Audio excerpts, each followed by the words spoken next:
Thermal expansion.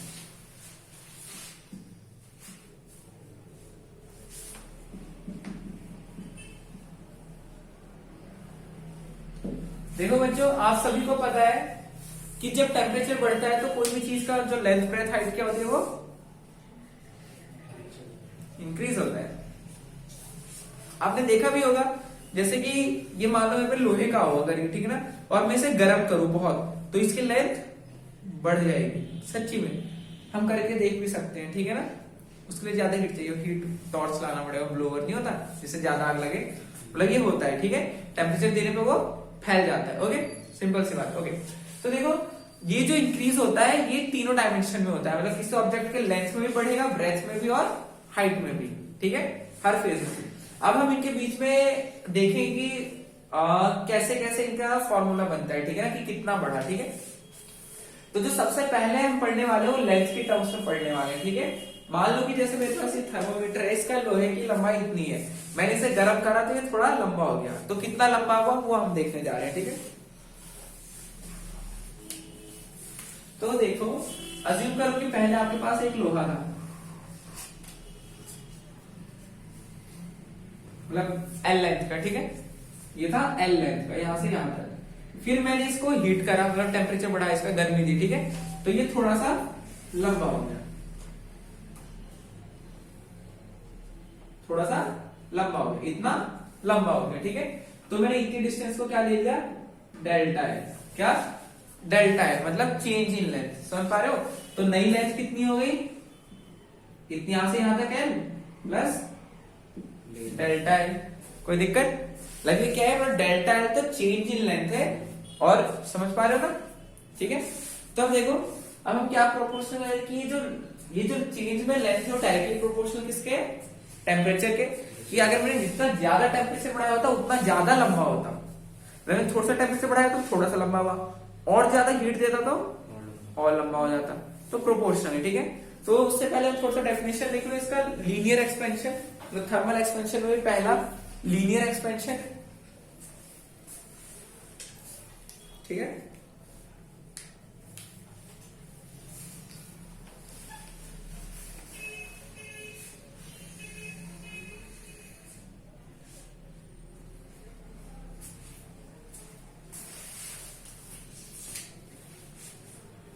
पहला जो हम पढ़ रहे हैं वो है linear,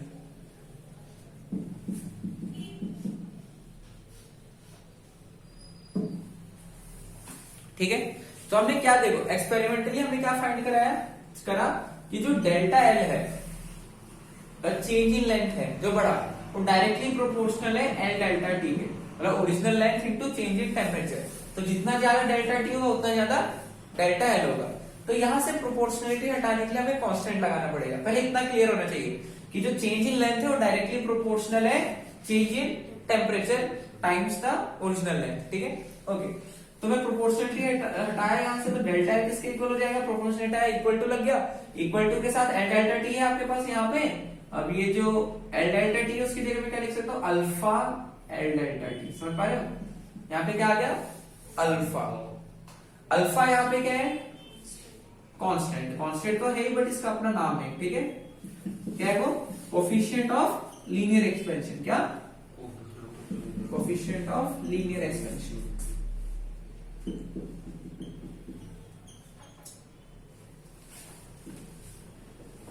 coefficient of linear expansion. अब जब ये करा तो देखो यहां से अल्फा की वैल्यू हम कैसे लिख सकते हैं, अल्फा को ऐसे लिख सकता हूं मैं, delta L upon L upon delta T. समझ पा रहे हो ना, delta L upon L upon delta T.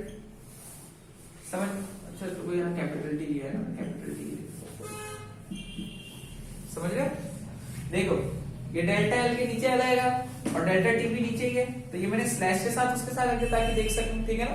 कोई डाउट तो नहीं यहाँ पे किसी को भी, ठीक है। ये तो बेसिक है, हाँ, ताकि मैं इसे डेफिनेशन दे सकूं। एक ही बात है, अगर मैं इस एल को यहां से हटा के यहाँ पे भी लिख दूं, एक ही बात है, एक ही बात है ना, ठीक है। ऐसे भी लिख सकते हो, कोई दिक्कत नहीं है, बट मैं ऐसे लिख रहा हूं ताकि मैं इजी डेफिनेशन बता सकूं। देखो अब हम अल्फा के डेफिनेशन कैसे लिख सकते हैं, देखो alpha is defined as the change in length per unit length, मतलब change in length upon original length per degree rise in temperature. मतलब जब डेल्टा एल क्या बोलते हो, यूनिट हो, ठीक है, हमने लेंथ को भी यूनिट लिया हो और चेंज इन टेम्परेचर को भी यूनिट लिया हो, तो मतलब अल्फा का फॉर्मूला ही बनता है delta L upon L upon delta T. Delta L मतलब वही जो मैंने यहाँ पे बता दिया, increase in length, change in length, L क्या है ओरिजिनल लेंथ, और delta T change in temperature, ठीक है। तो ये आ जाते हैं आपका delta L upon L delta T, और इसके साथ क्या है लिख लो, coefficient of linear expansion is equal to, coefficient of linear expansion is equal to change in length per unit original length, change in length per unit length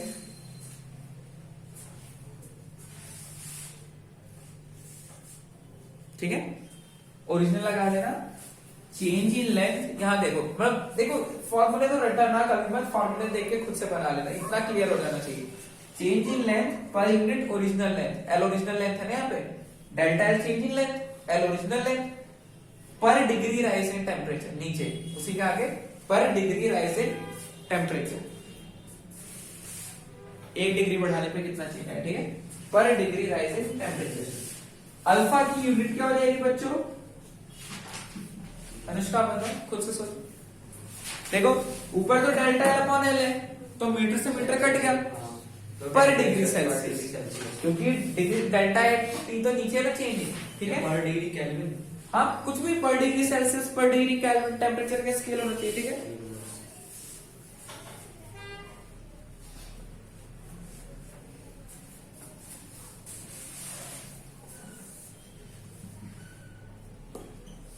ठीक है, per degree Celsius पर केल्विन, ठीक है, इसकी unit हो गई alpha की, okay. और देख लो ये लिख लो, it depends on the nature of the material, it depends on the nature of the metal, ठीक है।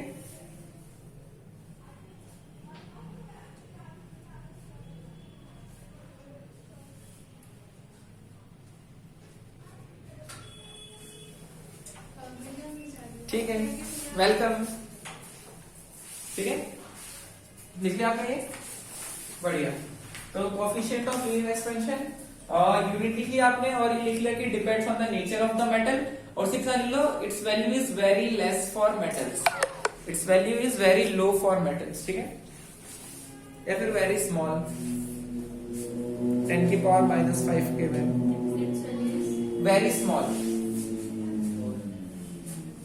मेटल्स, मतलब अल्फा लगभग मतलब इस ऑर्डर का 10 की पावर -5 पर केल्विन, मतलब कि अब ऐसा थोड़ी ना है कि तुमने लाइटर जलाया और इतना सा लोहा इतना लंबा हो गया। जब किसी भट्टी में किसी लोहे को गर्म करते हैं तब जाके वो थोड़ा सा बड़ा होता है, इतना, समझ पा रहे हो ना, लेकिन होता है, ठीक है, इंपॉर्टेंट है, ओके। तो ये तो था आपका लीनियर एक्सपेंशन, ठीक है। अब इसका अगला, ये क्लियर है ना, यहाँ पे दिमाग में क्लियर है अच्छे से विशाल, ठीक है। अगला टाइटल डालो, superficial expansion, superficial, SUPERFICIAL, superficial expansion.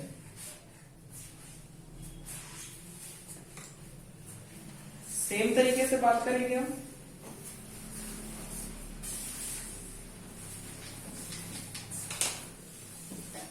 बस अब सुपरफिशियल में आपका ये हो जाएगा, देखो अब सुपरफिशियल यहाँ पे एरिया की बात हो रही है, ठीक है। मान लेते हैं कि पहले यहां से है लीनियर की जगह सुपरफिशियल, या फिर एरियल एक्सपेंशन में लिख सकते हो, बट अभी सुपरफिशियल, ठीक है, ठीक है। तो देखो ये आपके पास था पहले एरिया, ठीक है। अब मान लो मैंने इसे गर्म करा और ये बढ़ के इतना हो गया, जैसे प्लेट, जैसे आपका वो है फॉइल है, एल्यूमिनियम फॉइल, उसको गर्म करा वो बढ़ गया दोनों तरफ से, ठीक है, एरिया बढ़ गया, तो अब बढ़ के इतना हो गया, ठीक है ना, पहले इतना था अब इतना बढ़ेगा, तो ये जो इतना जो एक्स्ट्रा बढ़ा है उसे मैं डेल्टा इसे रिप्रेजेंट कर रहा हूं, मतलब चेंज इन एरिया, ठीक है। ए तो ओरिजिनल एरिया है, अब जितना बढ़ा है, सिर्फ जितना बढ़ा है, नॉट इंक्लूडिंग दिस, वो है चेंज इन एरिया, मतलब नए एरिया में से इसको माइनस कर दो, समझ रहे हो ना? क्लियर है? इधर विशाल क्लियर है? तो चेंज इन एरिया, तो अब देखो जैसे यहाँ पे डेल्टा ए था, वहां पे डेल्टा ए आ जाएगा, ठीक है? Delta A is proportional to A delta T, बस इतना बदलना है, ठीक है? समझ पा रहे हो? तो अब देखो वहां से फिर से हमारा आ जाएगा डेल्टा ए, अब हम यहाँ पे प्रोपोर्शनलिटी हटा के इक्वल टू लगाएंगे और इसकी जगह हम क्या लगाएंगे? बीटा, बीटा ही है ना स्कूल में भी, ठीक है? तो इसकी जगह बीटा आ जाएगा, बीटा ए डेल्टा टी, ठीक है ना? अब यहां से फिर बीटा आप पहले की तरह लिख सकते हो, delta A upon delta T, ठीक है? और फिर बीटा का यहाँ पे आपका कोफिशिएंट ऑफ सुपरफिशियल एक्सपेंशन या फिर areal expansion, coefficient of areal expansion, जय Shri Krishna, coefficient of areal expansion. अब एरियल एक्सपेंशन तो आ गया आपके पास, अब इसकी डेफिनेशन कैसे दोगे? अनुष्का आप पुरानी वाली डेफिनेशन से इसकी डेफिनेशन बताओ मेरे को। आप बस इसको एडिट काट छाट करके हाँ बोलो। Coefficient of superficial expansion is equal to change in area per unit area per unit original area per degree rise in temperature, per degree rise लिख लो, RIS से, ठीक है? Per degree rise in temperature, areal expansion superficial expansion, ठीक है? एक ही। तो देखो इसकी भी जो यूनिट होगी वही रहेगी, यस, पर डिग्री सेल्सियस या फिर पर डिग्री केल्विन, क्योंकि एरिया से एरिया तो कट जाएगा, ठीक है? ये भी लिख लो, it depends on the nature of the material, it depends on the nature of the material,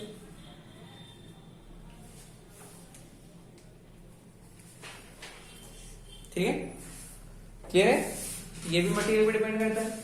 okay बच्चों, बहुत ही बढ़िया। अब इसके बाद थर्ड आता है आपका वॉल्यूमेट्रिक एक्सपेंशन। क्या चीज? Volumetric expansion. तो let's write it down and let's look into the matter बच्चा पार्टी। समझ आ रहा है ना अजीत? अगर तुम मेहनत करते रहो ना तुम्हारी लाइफ बहुत ग्रेट हो जाएगी। तुम बोलो ना पैदा होने गड़बड़ है, साइंस में गड़बड़ थी, मतलब सारे टीचर सब कुछ मेहनत पर डिपेंड कर रहा है, ठीक है? और मुझे लगता है कि जिनकी लाइफ जो ज्यादा टेंशन में होता है अगर वो अपने मेहनत करने लग गया तो सबसे अच्छी मेहनत कर सकते हैं, ठीक है ना? जो जितना डिप्रेशन में है वो उतना आगे जा सकता है, सही रास्ते पर चले तो, वरना लोग पंखे से भी लटक जाते हैं। यहाँ तो कोई लटकेगा मैं पंखे उठा के लेगा, वैसे भी सर्दी है, अंकल दे दो इसके ठीक है बच्चों, वो रास्ते बहुत ही कमजोर लोग लेते हैं और आप लोग बहुत स्ट्रॉन्ग हो, ठीक है ना? भाई तो लाइफ है तो सब कुछ है, समझ रहे हो ना? लाइफ है तो कुछ भी कर लोगे, तो टेंशन मत लो, डिप्रेशन में मत जाओ, कोई भी जरूरत ही क्या है? अभी तो मम्मी पापा सब हैंडल कर रहे हैं, तुम्हें तो पढ़ना है, इससे इजी काम तो कुछ भी नहीं है दुनिया में। पापा का काम एक दिन तो करके देखो। भैया बच्चे तो IIT में सुसाइड कर रहे हैं। हाँ, एक बच्चे ने IIT में तो मैं वही तो कह रहा हूँ, पढ़ाई से मतलब थोड़ी ना है सुसाइड का। कमजोर लोग सुसाइड कर रहे हैं, ये थोड़ी ना क्या IIT में चल गया तो दिमाग से ताकतवर है। हो सकता है कैलकुलेशन से ताकतवर, कैलकुलेशन भी क्या हो सकता है, उसने बस इतना पढ़ा हो कि उसे चीजें समझ नहीं आ रही लेकिन रट गया कि इसका आंसर तो ऐसे निकालते हैं, समझ पा रहे हो? उसे बीटा का फॉर्मूला पता है लेकिन ये नहीं पता बीटा क्या है। बीटा उसे पता है कि delta A upon A upon delta T, लेकिन उसे नहीं पता डेल्टा ए अपॉन ए है क्या मतलब एक्चुअल में क्या मतलब है। ऐसे बच्चे बहुत है IIT में, ठीक है? इन्हें कुछ नहीं पता बट कोचिंग में जा जाके बस याद हो गया कि इसका आंसर ऐसे आता है, ये क्वेश्चन है, इसको ऐसे ऐसे करते हैं, ये आंसर है। कुछ नहीं पता, उसके दिमाग में कुछ फोटो ही नहीं बनती कि मैं क्वेश्चन क्या कर रहा हूँ। जैसे आप लोग क्वेश्चन करके दिमाग में इमेज बनती है ना, ऐसा हो रहा होगा वैसा हो रहा होगा, तो फर्क है, ठीक है? अब तीसरा लिख लो वॉल्यूमेट्रिक एक्सपेंशन। क्या? Volumetric expansion.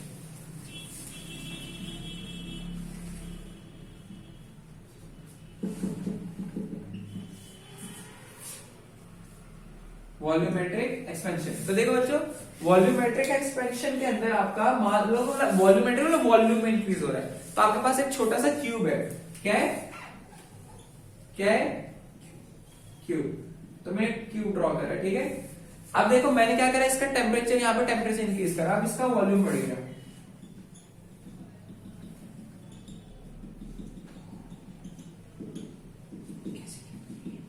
ठीक है,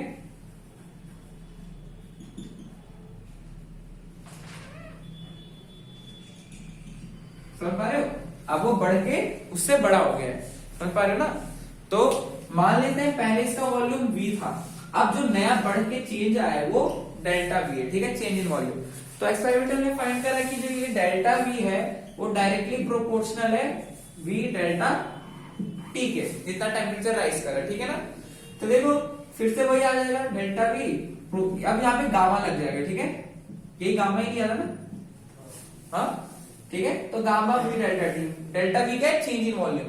तो यहाँ पे मैं गामा को कैसे लिख सकता हूँ, delta V upon delta T, और इसकी डेफिनेशन आप लोग क्या लिखोगे, चेंज इन वॉल्यूम पर यूनिट ओरिजिनल वॉल्यूम, ठीक है ना, पर डिग्री राइज इन टेम्परेचर, और इसकी भी यूनिट वही हो जाएगी,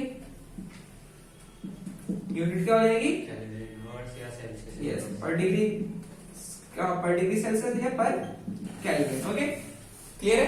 अब देखो इसमें एक चीज इंपॉर्टेंट है, ये इज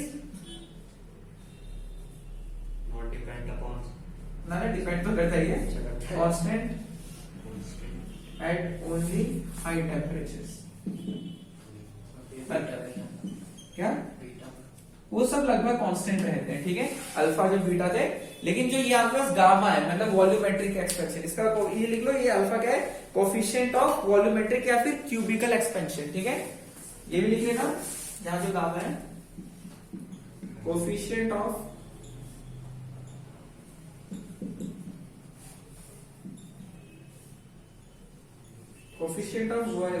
वॉल्यूमेट्रिक और क्यूबिकल एक्सपेंशन। क्लियर है ना बच्चों? ओके, तो देखो इस constant eight only high temperatures, मतलब ये टेम्परेचर के साथ चेंज हो रहा है, ठीक है। तो जैसे कि देखो इसकी रेंज किसमें दे रखी है, ये भी 10 की पावर -5 पर केल्विन में है, ठीक है।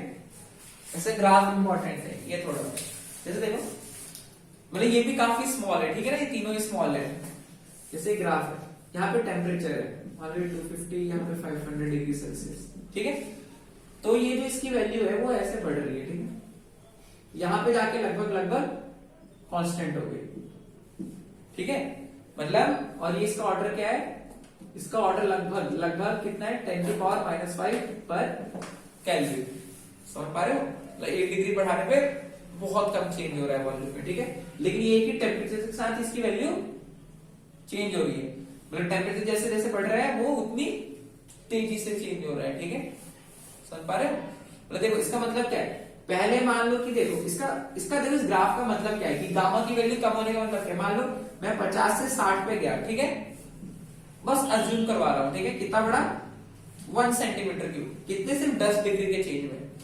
फिर मान लो मैं 550 से 560 में गया, चेंज अभी भी 10 डिग्री का है, लेकिन यहाँ पे मान लो 2 सेंटीमीटर क्यूब वॉल्यूम बढ़ा। समझ पा रहे हो? क्योंकि इस बार यहाँ पे गामा की वैल्यू ज्यादा है, इसलिए डेल्टा वी भी ज्यादा है, डेल्टा टी अभी भी सेम है, वी सेम है, लेकिन गामा बढ़ गया तो डेल्टा वी बढ़ गया। तो समझ रहे हो, चेंज तो 10 डिग्री का है, यहाँ पे भी 10 डिग्री बढ़ा है और यहाँ पे भी, लेकिन टेम्परेचर अलग था, तो हाई टेम्परेचर पे गामा की वैल्यू अलग थी। तो ये है वो, ये ग्राफ बना लेना, ठीक है, क्लियर है? तो यहाँ पे आपके तीनों क्लियर होते हैं, एक है linear expansion, superficial expansion area के लिए था, लीनियर आपका एक लेंथ के लिए था, एक सिंगल डायमेंशन, और उसके बाद एक क्यूबिकल एक्सपेंशन, ठीक है। देखो देखो ये ग्राफ क्या है, इधर आपका टेम्परेचर है और इधर आपका गामा है, ठीक है ना, मतलब कोएफिशिएंट ऑफ क्यूबिकल एक्सपेंशन। तो ये दिखा रहे हैं कि जैसे जैसे टेम्परेचर बढ़ रहा है वैसे वैसे गामा की वैल्यू भी चेंज हो रही है, मतलब बढ़ रही है यहाँ पे तो, लेकिन बदल रही है, बाकियों की लगभग कांस्टेंट रहती है, ठीक है। इसका मतलब जो मैंने अभी तुम्हें बताया कि 10 डिग्री राइज इन टेम्परेचर में 1 सेंटीमीटर क्यूब एरिया बढ़ रहा है, लेकिन अगर वही हाई टेम्परेचर है यहाँ पे तो गामा की वैल्यू, अच्छा, मतलब हाई टेम्परेचर पे गामा की वैल्यू बढ़ रही है। तो अब यहाँ गामा बढ़ जाएगा तो सेम डेल्टा टी में आंसर ज्यादा हो जाएगा। पहले ये मान लो 1 था तो 1 हो रहा था, अब यहाँ पे 2 हो जाएगा, तो डबल हो जाएगा ना, उस तरीके से, ठीक है। तो इस तरीके से मतलब ये डिपेंड नहीं, मतलब ये टेम्परेचर पर डिपेंड करेंगे, ठीक है, गामा की वैल्यू। बाकियों में ऐसा नहीं है, वो लगभग कांस्टेंट रहती है, टेम्परेचर कम हो या, लेकिन ये अलग है, ठीक है। ओके, कांस्टेंट हो जाएगा, क्या तो कांस्टेंट हो जाएगा किसमें? इसमें ग्राउंड। हाँ, तो हाई टेम्परेचर पे जाके ये जैसे मैंने बोला 500-600 से ऊपर बढ़ गया तो उसके बाद लगभग बराबर हो जाता है, मतलब उसके बाद 1000 तो मतलब बढ़ेगा नहीं, गामा गामा कांस्टेंट हो जाता है, लेंथ वो तो अभी भी बढ़ेगा, गामा कांस्टेंट हो गया, समझो। अब ये गामा फिक्स हो गया, डेल्टा टी तो चेंज होगा तो ये तो बढ़ेगा ही, लेकिन ये खुद चेंज होना बंद हो गया, ये खुद चेंज होना बंद हो गया, समझ रहे हो ना? ये है, ये सब स्कूल में इतना डिटेल में कराते नहीं है, करा होगा वैसे तो नहीं आता, चलो कोई नहीं, आप याद है ना। तो देखो, linear expansion, superficial areal expansion और क्यूबिकल एक्सपेंशन, कल की क्लास में हम इनके बीच में रिलेशन डराइव करेंगे, बहुत इजी से है, ठीक है। वो जैसे अल्फा अपॉन